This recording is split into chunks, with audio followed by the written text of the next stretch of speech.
ඔයාලා දැන් එකතු වෙලා තියෙන්නේ The First Night with Liv drama එකේ 5 වෙනි කොටසත් එක්ක. කතාවට යන්න කලින් Mind of Cinema channel එක subscribe කරලා නැත්නම් subscribe කරලා ළඟ තියෙන bell button එක click කරන්න. එහෙනම් අපි යමු අද කතාවට. අද කතාව පටන් ගත්තෙම දෙන්නන්නේ චාසොන්ගේ අම්මා ඇයි හෙලියන්න හමු වෙලා කතා කරමින් ඉන්නවා. එතන සිට මිතුරියන් එයාලගේ පුතාලගේ විවාහයන් ගැන ආඩම්බරයෙන් කියනවා. ඒවා අහන් ඉන්න චාසොන්ගේ අම්මා ඉන්නේ හරිම දුකින්. මොකද කියනවා නම් ඇයගේ පුතාලා තුන්දෙනාට විවාහ වෙන්න කිසිම උනන්දුවක් නැහැ. ඔවුන් තුන්දෙනාම තාම හැසිරෙන්නේ පොඩි ළමයින් වගේ. මෙතන ඉන්න එක මිතුරියක් චාසොන්ගේ අම්මට කියනවා ශාමන්වරියක් ගැන. ඒ ශාමන්වරියව හම්බුනොත් මේ ප්‍රශ්නට විසඳුමක් දැනගන්න පුළුවන් වෙයි කියලා ඒ මිතුරිය කියනවා. මේ අතරේ චාසොන් ජොන්සොන්ව හමු වෙන්න ගිහින් කියනවා සින්මුන් සමාජයට ජොන්සොන් කුමරුටත් එන්න කියන්න කියලා. ඒත් දැනටමත් කුමරු මේකට කැමති වෙලාන ඉන්නේ. චාසොන් ජොන්සොන්ගෙන් අහනවා මේකට ඒවත් එක්කන් එන්නද කියලා. ඒත් එක්කම අපිට පෙන්වන්නේ ජොන්සොන් කුමරුගේ සේවකයා කුමරුව බලන්න කුමරුගේ කාමරයට යද්දී කවදාවත් නැතුව කුමාරයා එයාගේ රිදි ඇදලා දාලා හවසට සින්මුන් සමාජයට යන්න ඇඳුමක් තෝරන විදිහ. ඒක දැකලා සේවකයටත් පුදුම හිතෙනවා. සින්මුන් සමාජයේ රැස් වෙන වෙලාවත් එනවා. එතනට චාසොන් ඒ සමග එනවා. ජුන්සුන් මේ දෙන්නව සින්මුන් සමාජයට සතුටින් පිළිගන්නවා. ඊට පස්සේ ජුන්සුන් මේ දෙන්නම සින්මුන් සමාජයේ ඉන්න සමාජිකයින්ට හඳුන්වලා දෙනවා. ඒත් එක්කම මෙතනට කුමරු ලස්සනට සැරසිලා එනවා. කුමරුව දකින චාසොන්ගේ හදවත වේගයෙන් ගැහෙන්න ගන්නවා.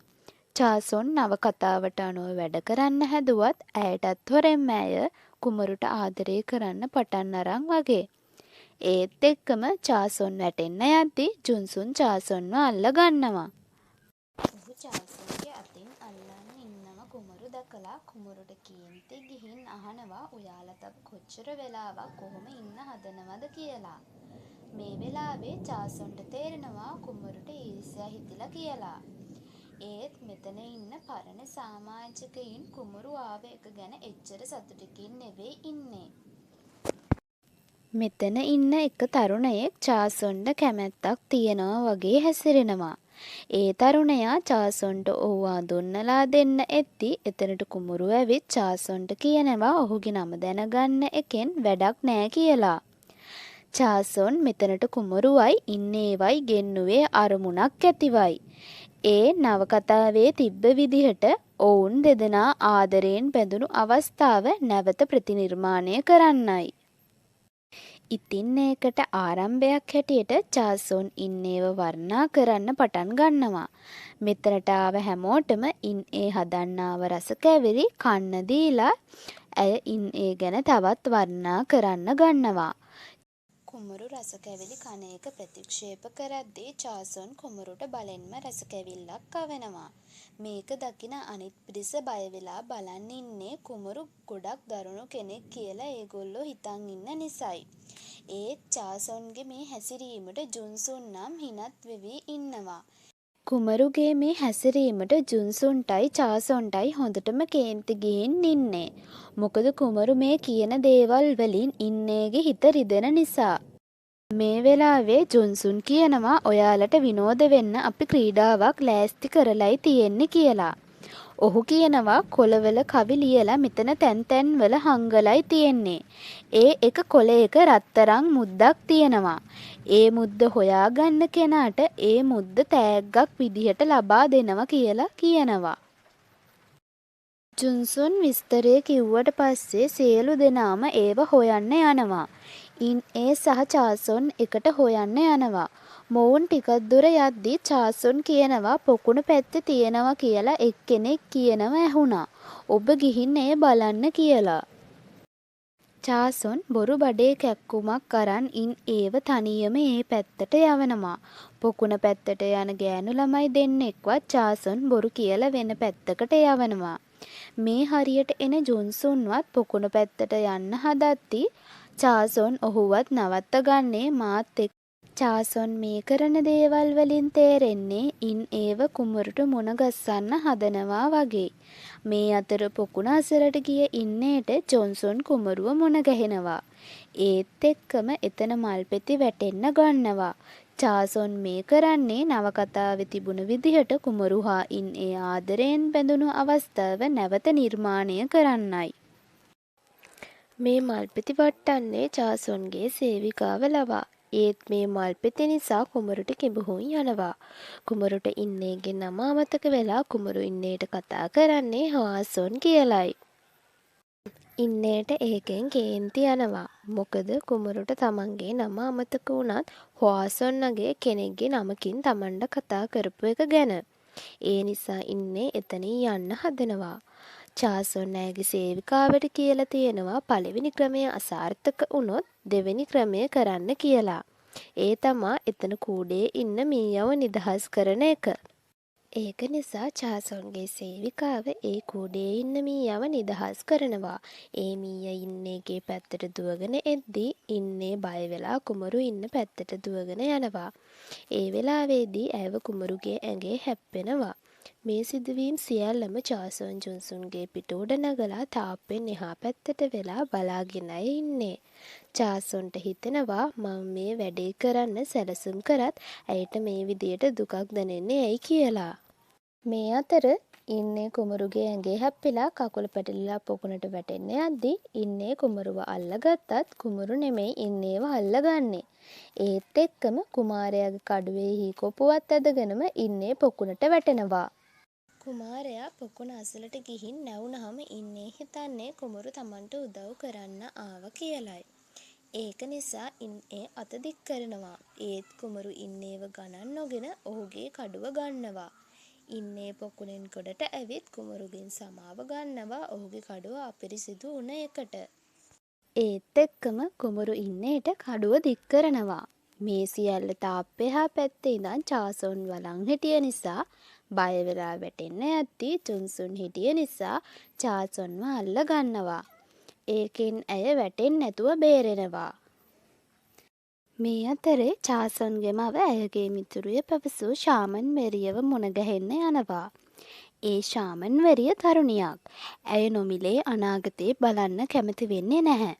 ඒ නිසා චාසොන්ගේ මව ඇයට මුදල් ලබා දෙනවා.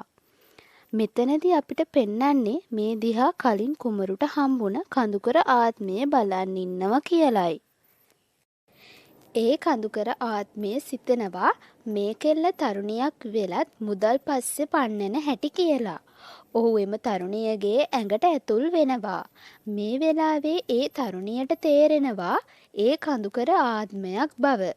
දැන් මේ තරුණියගේ ශරීරය ඇතුළේ ඉන්නේ ඒ කඳුකර ආත්මය කියලා චාසොන්ගේ අම්මා දන්නේ නැහනේ.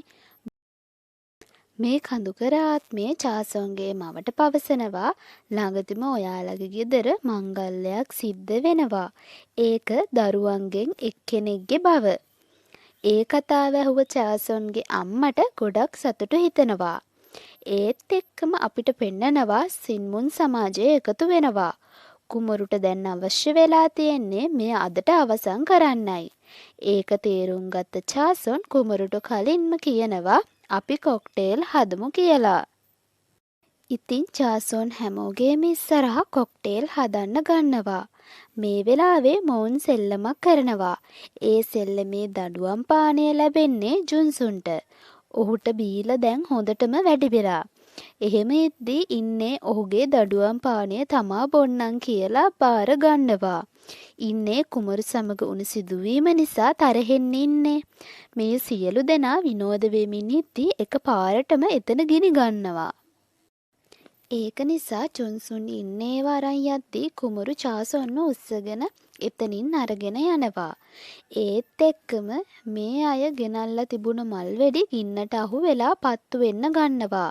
ඒ වෙලාවේ චාසොන් හිතනවා ඉන්නේවයි කුමරුවයි එකතු කරන්න ගිහින් අන්තිමේදී ඇය කුමරුගේ හදවතට තවත් ඇදගත්තා නේද කියලා.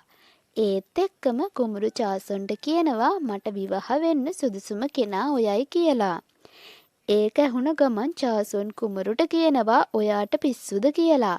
කුමරු කියනවා ඔව් චාසොන් වෙනුවෙන් මං පිස්සු වැටිලා ඉන්නේ කියලා. ඒත් එක්කම අපිට පෙන්නනවා ගින්න ඇති වෙන්න කලින් උන සිදුවීම. ඒ වෙලාවේ චාසොන් කොක්ටේල් හැදුවනේ. ඒ කොක්ටේල් හැමෝටම බොන්න දීලා චාසොනුත් හොඳටම බීලා.